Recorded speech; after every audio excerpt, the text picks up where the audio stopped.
नमस्कार मित्रों, इस क्लास में आपका स्वागत है। मैं ये क्लास शुरू करने से पहले आपको बता दूं कि इसमें लिए गए तथ्य हैं वो प्रमाणित और भारत सरकार और राज्य सरकार द्वारा प्रमाणित बुकों से ही इसके तथ्य लिए गए हैं। और मैंने बिसल देव रासो के संबंध में जो भी तथ्य थे सारे लिए हैं। और शायद ही कोई प्रश्न हो जो इससे बाहर जाए किसी कंपटीशन के किसी भी एग्ज़ाम में। अगर इसके अलावा भी कोई तथ्य आपके पास हैं तो कमेंट बॉक्स में ज़रूर लिखिए। तो चलो मित्रों, अब हम शुरू करने चाह रहे हैं ये क्लास। आज बात करेंगे बिसल देव रासो के बारे में। इसके लेखक हैं नरपति नाल है। बिसल देव रासो के लेखक कौन है? नरपति नाल है। रचनाकार है 1155 ईस्वी। और शुक्ल जी के अनुसार पूछ ले तो ये है 1212 विक्रम संवत। मोतीलाल मेनारिया इसको 16वीं शताब्दी की रचना मानते हैं। देखिए मित्रों, ये अभी जो राजस्थान में स्कूल व्याख्याता का जो अभी पेपर हुआ है उसमें ये प्रश्न पूछा गया था कि मोतीलाल मेनारिया के अनुसार बिसल देव रासो की रचना की गई। तो ये है 16वीं शताब्दी। देखिए, कोई पॉइंट इम्पोर्टेंट और बिना इम्पोर्टेंट कुछ नहीं है, सभी पॉइंट इम्पोर्टेंट होते हैं।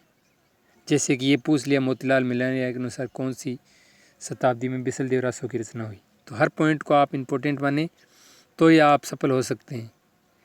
माता प्रसाद गुप्त इसको 14वीं शताब्दी की रचना विक्रम संवत की ये रचना मानते हैं। इसका रस है श्रृंगार। श्रृंगार में संयोग और वियोग दोनों है, ये पूछ सकते हैं।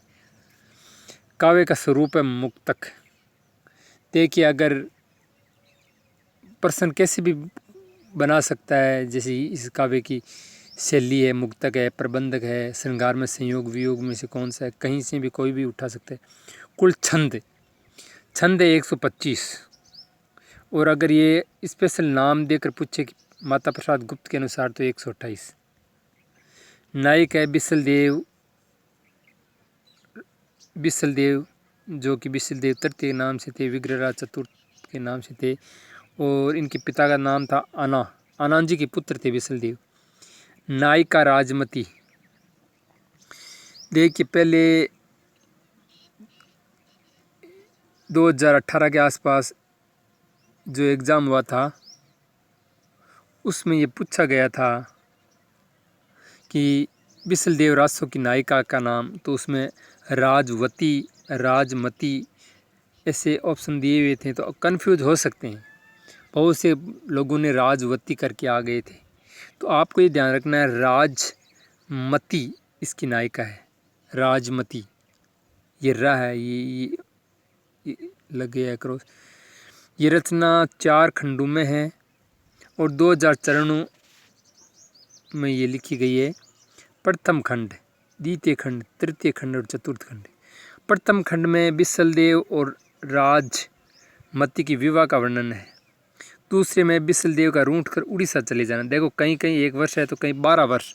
आप डॉक्टर नगेंद्र की जो इतिहास ग्रंथ है उसमें 12 वर्ष लिखा हुआ है, तो आप ऑप्शन के अनुसार करें। अगर बिसल देव रासो के 12 वर्ष लिखा है तो 12 वर्ष को करें, अन्यथा 1 वर्ष। तृतीय खंड राजमती का वियोग है। और जो अंतिम खंड है इसमें राजा भोज की पुत्री राजमती का घर ले जाना और बिसल देव द्वारा फिर चित्तौड़ ले आना। तो ये पूछ सकते हैं कि कौन से खंड में क्या दिया हुआ है। जैसे बिसल देव का रूठ कर उड़ीसा चले जाना, ये कौन से खंड में दी थी। इस तरह सारे खंड आपको याद रखने। आपको ये मान कर चलना है, हर पॉइंट इम्पोर्टेंट है। आपको ये मानकर कभी नहीं चलना है कि ये इम्पोर्टेंट नहीं है, ये इम्पोर्टेंट है, तो आप निश्चित तौर पर असफल ही होंगे।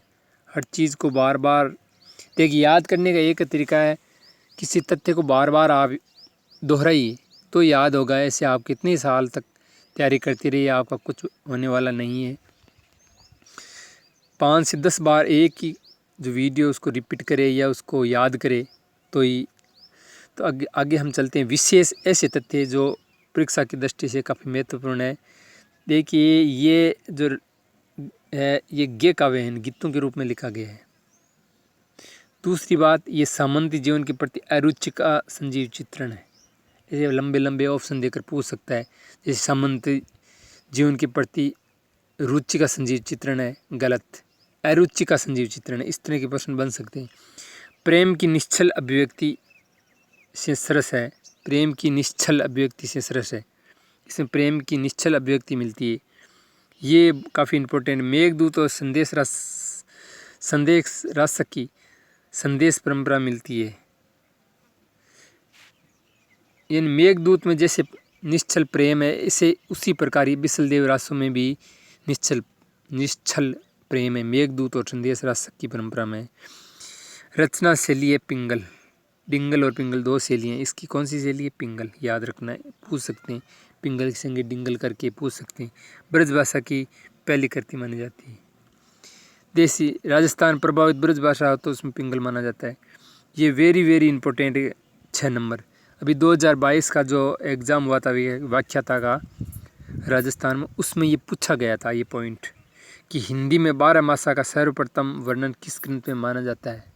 उसमें नेमिनाथ, बिसलदेव रासो, तो आपको ध्यान रखना है हिंदी में 12 मासा का सर्वप्रथम 12 मासा का वर्णन है वो बिसलदेव रासों में मिलता है। वेरी वेरी इंपॉर्टेंट मानकर इसको याद करिए। और ये जो 12 मासा है, 9वां आप पॉइंट देखिए, ये कार्तिक माह से प्रारंभ होता है। ये भी पूछ सकते हैं कि बिसलदेव में 12 मासा है वो किस मास से शुरू हो सकता है, उसमें आपको और कई ऑप्शन देकर पूछ सकते हैं। देखिए 7वां पॉइंट, शुद्ध श्रृंगारी विरह गावे, राजमती हिंदी की पहली प्रोसित पत्रिका नायिका है। अब आगे हम देखेंगे विद्वानों के कथन।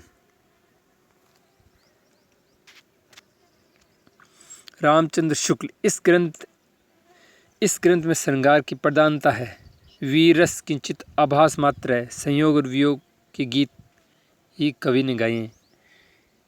वीरसात ये श्रृंगार है, लेकिन वीर काव्य का है रामचंद्र शुक्ल ने। ये जो कथन है वेरी वेरी इंपॉर्टेंट है और इनको याद रखना। हम अब कथन नंबर 2 पर जाएंगे। बिसलदेव रासों की भाषा साहित्यिक नहीं राजस्थानी है। ये पूछ सकते हैं 4 बड़े बड़े ऑप्शन देकर कि बिसलदेव रासों की भाषा को किस प्रकार की है। तो रामचंद्र शुक्ल जी के अनुसार, रामचंद्र शुक्ल जी कहते हैं कि बिसलदेव रासों की भाषा साहित्यिक नहीं राजस्थानी है। बिसलदेव रासों में बीच बीच में बराबर साहित्यिक भाषा हिंदी को मिलाने का प्रयत्न दिखाई पड़ता है, ऐसा कहना है रामचंद्र शुक्ल जी का। डॉक्टर बचन सिंह जी कहते हैं, ये कहते हैं इनके अनुसार जबान की इतनी तेज़, मन की ऐसी खरी नायिका संपूर्ण मध्यकाल में नहीं मिलती। वेरी इंपॉर्टेंट, ये राजमती के बारे में कहते हैं कि जबान की इतनी तेज़, मन की ऐसी खरी नायिका संपूर्ण मध्यकाल में नहीं मिलती। 4था पॉइंट, रामचंद्र शुक्ल ने इसे वीर गीत कहा है। हालांकि ये श्रृंगार की रचना है, लेकिन रामचंद्र शुक्ल जी कहते हैं कि रामचंद्र शुक्ल जी इसको वीर गीत का है। वेरी इंपॉर्टेंट, ये एग्जाम में पूछा जाता है।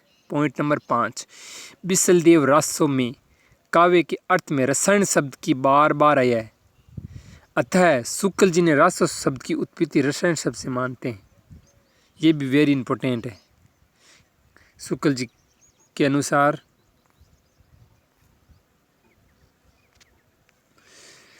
शुक्ल जी जो रासो शब्द की उत्पत्ति है वो बिसलदेव रासों में एक कथन आया देव रसायन। ये देखो बिसलदेव रासों की प्रसिद्ध पंक्तियों में 3 नंबर देखिए, 1272 मझारी जेठ बद्दी नवमी, ये देखिए ये नाला रसायन, ये रसायन जो शब्द आया यहीं से शुक्ल जी ने ये रासो शब्द की उत्पत्ति के संदर्भ में बताई है। बिसलदेव रासों के अनुसार ये इस तरह बताया गया है, रसायन शब्द यहीं से लिया है।